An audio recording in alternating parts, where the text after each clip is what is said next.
రోగిని బాగు చేయాలి, రోగిని చంపకూడదు. ఇప్పుడు చెప్పండి, పాపులను రక్షించాలన్నా పాపులను శిక్షించాలన్నా? పాపుల్ని శిక్షించుకుంటూ పోతే మొట్టమొదట ఎవరినైతే దేవుళ్ళుగా మనం సృష్టించుకున్నామో వాళ్ళ దగ్గర నుంచి మొదలు పెట్టాలి కదా.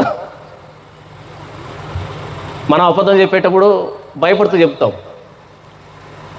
కానీ మనం సృష్టించుకున్న వాళ్ళు ఉన్నారే, వాళ్ళు ఏం చెప్పారు? ఇది లోక కళ్యాణం అని చెప్పారు.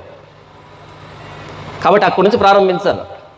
శిక్షిస్తూ పోతే ఎవడు లేడు, నీతిమంతుడు లేడు, ఒక్కడు లేడు. నీతిమంతుడు లేడు, ఒక్కడు లేడు. శిక్షిస్తూ పోతే ప్రభువైన యేసుక్రీస్తు ఈ లోకానికి వచ్చింది రక్షించడానికి, క్షమించడానికి, నూతన సృష్టిగా చేయడానికి.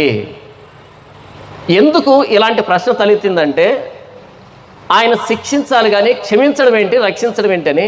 పాపం వాళ్ళు సృష్టించుకున్నటువంటి ఆ పాత్రలో ఇలాంటి గుణం లేదు. అలాంటి పాత్రను సృష్టించుకోలే కనీసం.